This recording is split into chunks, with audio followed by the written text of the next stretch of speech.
Hello, guys. Welcome back.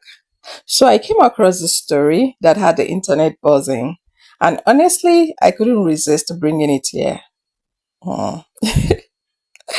Picture this: a man plans to propose to his lady. Everything's set, the love is real, the vibe is right. Even the decorations are giving, the decorations are giving, like giving forever after. And then in the big moment, it pops a question without kneeling down. Now, for some of us, that might not seem like a big deal. But for the lady in question, for her, that was everything for her. She turned him right down. She turned him down right there because he didn't get on one knee. Yeah, you heard that right. Because he didn't get on one knee, she turned him down. And people have been debating ever since. Was she being too extra? Or was she just standing on her values? OMG. Do gestures like kneeling still matter in proposals? Or are they outdated traditions? And at the heart of it, what does this say about knowing your partner and their expectations in relationship? Hmm. Anyway, stick with me. Let's take a look at what a Nollywood legend Peter Doce has to say about kneeling or no kneeling during proposals. But any young man who gets down on his knees to propose to a girl is not just an idiot. He's a bloody fool. He's a compound buffoon. And the reason why I'm saying it is simple. They try to copy white people, right? I believe in the sacrosanctity of our culture, the essence, the core of our culture. The white man kneels down to propose to a girl. You know what it means? The girl takes over the family. This is why whenever you disagree with your wife overseas, you are kicked out and your wife takes the house. Don't you people know that? A young man like you who should ever be in charge of your destiny, you want everything about to women. That makes you all fool. I have lived with my wife for 51 years. Nobody has come to say, please stop beating this woman. Is it hatred that united us? It makes you an idiot. It's all right. Kneel down before your wife. I will sympathize with you when she takes over the home.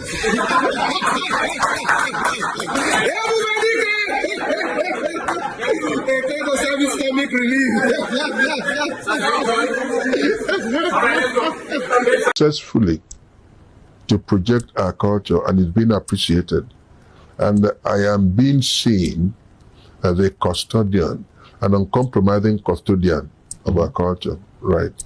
When I said we shouldn't kneel down and give rings, revolutionaries don't get appreciated until, in its dynamism, it grows, right? You adopt, and so you adapt and you adopt, right? You look at it, there are aspects that you have to clip off, right? If you want to still belong to the Committee of Nations, right? Good. We're doing the same thing, but it does not have to be at the expense of the core of our culture. I have been married for the past 56 years. There is no actor in Hollywood who has my record. There is none in Nollywood who has my record. There is something that we can teach the white man. I've said it before. I want to be seen as somebody using the medium of television to embark on a retaliatory civilizing mission to the land of the white man. We can teach the white man how to get married and keep their marriage. They don't appreciate the sacrosanctity of marriage. The white man does not know. You are traveling from here to Abakaliki. You engage a girl in MNA. You marry that girl at maybe somewhere within area where you at Kalago or something. Before you get to Abakaliki, you are divorced. It doesn't mean anything to them. We don't have any need to kneel down and offer a ring to a woman. Number one, if you genuflect before anybody, You are acknowledging the superiority of that person. Yeah. If you go into the church and you kneel down, you have moved into an arena. There is a superior entity, superior spiritual entity you are making obeisance to, you are bowing to. In life, you kneel before a woman, you are acknowledging her superiority. And it has destroyed the white people, and they don't know it. This is why today, if you disagree with your woman in England, in America, you are kicked out of the house. The woman stays there. She is still your responsibility. Emeka, she is still your responsibility. But you have been kicked out of the house, right? They don't give a damn. You have been projected into vagrancy. How you survive does not concern them, right? That is not an enviable way of life. Therefore, we will not bow to a woman and then she turns around and answers your name. It's paradoxical. It doesn't make sense. If she accepts that you are the head of the family, you don't have to kneel before her and offer her a ring. It does not make sense. The moment you kneel down before a woman, and you see, genuflecting to do something has a significance. What does it symbolize? Acknowledgement of superiority. That's what I'm trying to make you understand. You know, if, for example, okay, well, you happen to be a very tall person, but you are going to give an award to somebody. The person is kneeling down, looking up to you and accepting the award. What it means, Okay, so I just want to say something. For me, though, for me as an individual, I just feel it was too extra for me. Oh, I feel it was too extra because looking at it, though, I mean, the guy doesn't kneel, and so what? Like, why? Is that why you will not accept a proposal? I mean, we've seen people that they were not proposed to and they are married today happily.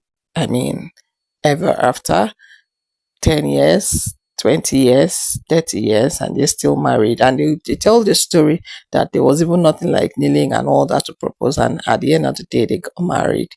So, proposal or no proposal, kneeling or no kneeling, wedding in terms of big wedding or small wedding, whatever. I mean, it doesn't really determine or it doesn't really guarantee that the marriage is actually going to be successful. Yes, I can beat my chest to that and say it over and over again. Whether the wedding is big or it's not big, whether you propose or you didn't propose, whether the person knelt down or the person jumped over or put the head on the ground to propose and all that, it doesn't guarantee. It does not guarantee that the wedding or that sorry, it doesn't guarantee that the marriage is actually going to be successful. Marriage itself starts from the moment all that buhahaha, all that buhaha outside, like all the noise is over. The proposal, the court wedding, the white wedding, the traditional wedding, all the noise, like the music stops, everyone is gone, and then it's just left with you and your spouse. That is when the real marriage starts there. Yeah, because what actually makes marriage successful is much more than that. It's much more than the big weddings, much more than the proposal and all that, because we've actually even seen people being proposed to. Because I mean, what's proposal? Proposal is like, okay, I like you, it's you, I mean, I've chosen and all that, and let's see, and I mean how it will work and all that. We've seen people that have actually been proposed to, and at the end of the day, they don't even get married. Do you understand? So, I mean, going that extreme of not accepting that's the proposal of the man you claim you love. It's. I mean, for me, nah. For me, it's a no. Okay, what if he had just carried you to his parents and be like, "This is the person I want to marry." Yes, because there are some people that actually got married that way. Or, I mean, there are different ways. There are different ways men do these things. And there are some people that don't just believe, especially the African culture. There are some people that don't just believe this kneeling down of a thing. Do you understand? I mean, to propose to a lady. So, anyways, all right. So, here's the thing. Whether we agree whether we agree with our decision or not. I mean, one thing is clear, relationships thrive when partners understand what's important to each other. For her, kneeling wasn't just bending down, it was a sign of respect, love, and seriousness. For him, maybe it wasn't a big deal. Yeah, the way he spoke about it in the video, it wasn't a big deal to him. But that gap in understanding, that's what made the difference. At the end of the day, love isn't only about feelings. Yes, and I'll keep hammering on this, I'll keep saying this over and over again. Love is not always about feelings alone. I mean, there are a whole lot of things, especially when it comes to marriage. Yes, in relationships, say maybe you're chatting with someone or you are friends and all that, and then maybe you see once in a while and all that, and then the feelings, the butterfly and all that. In marriage is different. Those but- those butterflies will fly away. There are sometimes you will not feel it, you will not feel loved and all that. There are sometimes that you will not, but you just have to determine to put in the work to make it work. Do you understand? So it's not always about feelings. It's also about communication, knowing what your partner values and being willing to show it. Sometimes what seems small to you might mean the world to them. So before we laugh it off or criticize, let's ask ourselves, are we listening enough? Are we showing love in the way our partner actually feels it? Because sometimes the yes or no in love depends on exactly that.